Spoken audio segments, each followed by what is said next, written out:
Hello everyone, welcome to আইনিট গুরু। আমি তোমাদের Supradip sir, chemistry faculty and mentor. আজকে একটা টপিক নিয়ে ডিসকাস করবো যে ক্লাস 11 কিভাবে পড়বো। কারণ ক্লাস 10 তোমরা দিয়েছো, মাধ্যমিক দিয়েছো, তারপর হঠাৎ করে ক্লাস 11, মানে ক্লাস 10 আর ক্লাস 11 পুরো দুটো আলাদা জগৎ। ক্লাস 10 এরকম পাতলা পাতলা বই থাকতো, ক্লাস 11 এসে সে সাইজটা এরকম হয়ে গেল হঠাৎ করে। গ্র্যাজুয়ালি বাড়লো না, হঠাৎ করে বেড়ে গেল। ফিজিক্স, কেমিস্ট্রি, ম্যাথস, বায়োলজি, তার সঙ্গে আবার বাংলা, ইংরেজি, কিছু বোঝা গেল না হঠাৎ করে কি হয়ে গেল। সেই জিনিসগুলো কিভাবে হ্যান্ডেল করবে, কারণ আর কিছুদিন পরেই তোমাদের ফার্স্ট সেমিস্টার এক্সাম। মাধ্যমিকে ভালো রেজাল্ট হয়েছিল, সায়েন্স নিয়েছিলে, সেই রেজাল্টটা সেলিব্রেট করতে করতে হঠাৎ কোথায় যেন ক্লাস 11 এর সেমিস্টার 1 চলে এলো। বোঝাই গেল না সময়গুলো কোথায় বেরিয়ে গেল। আর এই ভিডিওটা তোমরা ক্লিক করেছো, তার মানে অবশ্যই ক্লাস 11 এ তোমরা ভালো রেজাল্ট করতে চাও এবং লাইফে কিছু করতে চাও। ভিডিওটা শেষ পর্যন্ত দেখো, কিছু না কিছু ভালো কিছু জেনে যাবে, কিছু না কিছু ক্ল্যারিটি পেয়ে যাবে। ওকে, চল শুরু করা যাক। ক্লাস 11, ক্লাস 11 কে কি বলা হয় জানো? সাইলেন্ট ক্যারিয়ার কিলার। কি বলা হয়?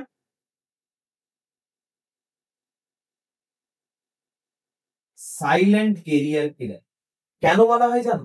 এই ক্লাস 11 এ তোমরা কোথাও না কোথাও একটু ফ্রিডম পাও। বাবা মারা ক্লাস 10 পর্যন্ত, মাধ্যমিক পর্যন্ত একদম ধরে বেঁধে রাখেন যে না এটা করা যাবে না, ওটা করা যাবে না।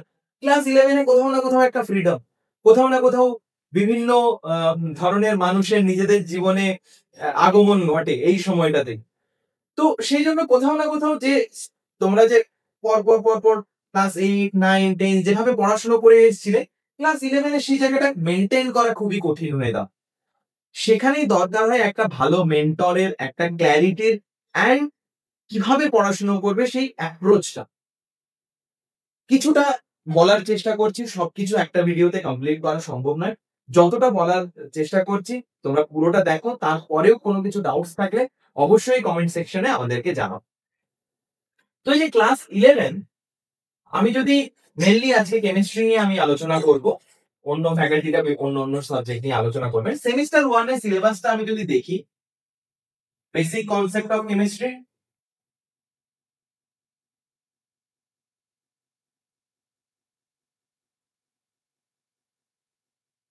নাম্বার 2 অ্যাটমিক স্ট্রাকচার, পরমাণুর গঠন, নাম্বার 3 পিরিয়ডিক টেবিল,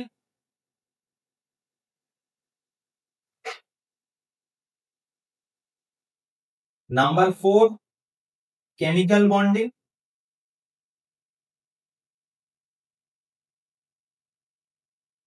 নাম্বার 5 হচ্ছে states of matter, gas and solid states of matter,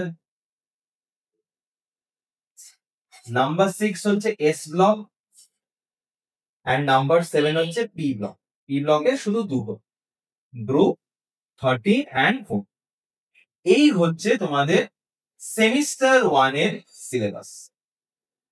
এটা হচ্ছে সেমিস্টার 1 এর সিলেবাস। এবার কি হয়েছিল, অনেক আশা নিয়ে ক্লাস 11 শুরু করেছিলে, some basic concept of chemistry পড়া শুরু করেছিলে, দিয়ে ওই মোলারিটি নরমালিটি এমন মাথায় ঢুকলো, আর কোনো খেয়ে খুঁজে পাওয়া গেল না যে কি হলো না হলো।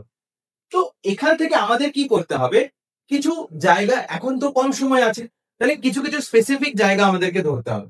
যেমন হচ্ছে অ্যাটমিক স্ট্রাকচার, সহজ চ্যাপ্টার; পিরিয়ডিক টেবিল, সহজ চ্যাপ্টার; স্টেটস অফ ম্যাটার, সহজ চ্যাপ্টার; এস ল, সহজ চ্যাপ্টার; কেমিক্যাল বন্ডিং ও সহজ, কিন্তু অনেকটা বড় চ্যাপ্টার, অনেক ভাস্ট। ঠিক আছে, তো যেগুলো আগে আমি হেডলাইন দিলাম, atomic structure, periodic table, states of matter and S block. Periodic table যদি কেউ ভালোভাবে পড়ে থাকো, এস ব্লক তো একদম মানে জলের মতো হয়ে যায়। তো আমাদের কি করতে হবে, এই যে কনসেপচুয়াল কোর কনসেপ্ট যেগুলো, এইগুলো, এই দুটো চ্যাপ্টার, এই দুটো চ্যাপ্টার হচ্ছে পুরো তোমার হোল কেমিস্ট্রি, ক্লাস 11 বলো, ক্লাস 12 বলো, পুরো হোল কেমিস্ট্রির কোর এই periodic table and chemical bond. এগুলো আমাদেরকে ভালোভাবে প্র্যাকটিস করতে হবে। তার সঙ্গে কি করতে হবে, এটার সঙ্গে ক্লাস 11 এর, ক্লাস 10 এর যে এখানে তফাৎটা কি করতে হবে, সেটা হচ্ছে এর সঙ্গে এমসিকিউ প্র্যাকটিস করতে হবে আর রেগুলার রিভিশন করতে হবে। রেগুলার রিভিশন, তাহলে ক্লাস 10-এ কি রিভিশন করতাম না? ক্লাস 10-এ বইগুলো ছিল এই পাতলা পাতলা, একদিন দুদিন আগেই পরীক্ষার একদিন দুদিন আগে রিভিশন করে নিলে হয়ে যেত। বাট ক্লাস 11-এ ওই জিনিসটা হবে না। একটা টপিক পড়ানো হলো, অ্যাটমিক স্ট্রাকচারে ধরো বোর মডেল পড়ানো হচ্ছে, বোর মডেল সবাই জানো মোরলেস, বোর মডেল পড়ানো হলো, সঙ্গে সঙ্গে সেটার এমসিকিউ করতে হবে সঙ্গে সঙ্গে। ওকে, তারপরে কি করতে হবে, সপ্তাহে একটা দিন বের করে পুরো সপ্তাহে যা যা পড়লাম সেটার আমাকে রিভিশন করতে হবে। এই হবে আমার পড়ার স্ট্র্যাটেজি, ঠিক আছে? আর এই সব করার জন্য একটা ভালো মানে কমপ্লিট স্ট্রাকচার দরকার, যেখানে তোমরা সমস্ত ক্লাসও পেয়ে যাবে, এমসিকিউ প্র্যাকটিস করার জন্য ডিপিপি পেয়ে যাবে, টেস্ট পেয়ে যাবে, তারপর রিভিশন করার জন্য ক্লাস নোটস গুলো পেয়ে যাবে, যাতে চটপট তোমরা রিভিশন করে নিতে পারো। এন্ড যেগুলো ডাউট থাকবে সেই ডাউট গুলো ক্লিয়ার করার জায়গা পেয়ে যাবে। সেই জন্য তোমাদের এই কম টাইম, এই যে 1 মাস টাইম, এইটা মাথায় রেখে আমরা নিয়ে চলে এসেছি উত্তরণ 2.0 ব্যাচ।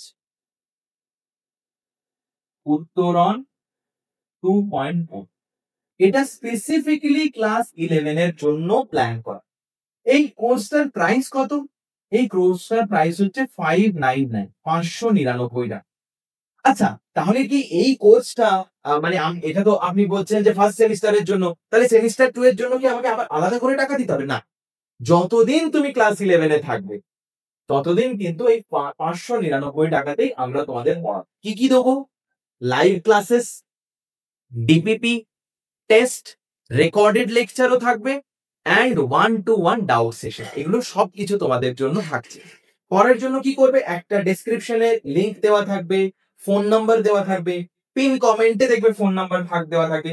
তাও আমি আরেকবার নাম্বারটা বলে দিচ্ছি তোমাদের, 8927673858।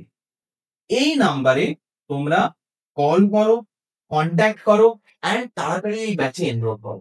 কারণ সময় বেশি নেই, আর কয়েকদিন সময়, তারপরে তোমাদের কিন্তু পরীক্ষা শুরু হয়ে যাবে। অন্য জায়গায় গিয়ে পরীক্ষা দিতে হবে, সেটার একটা স্ট্রেস থাকবে। সবকিছু মিলিয়ে তাতে ভালোভাবে প্রিপারেশন যেন খুব ভালো হয়, সেই জন্য এই নাম্বার 8927673858 এই নাম্বারে তাড়াতাড়ি যোগাযোগ করো, অ্যান্ড তাড়াতাড়ি আমাদের ব্যাচে এনরোল করে নিজেদের পড়াশুনো খুব ভালোভাবে করা শুরু করো। ওকে, থ্যাংক ইউ।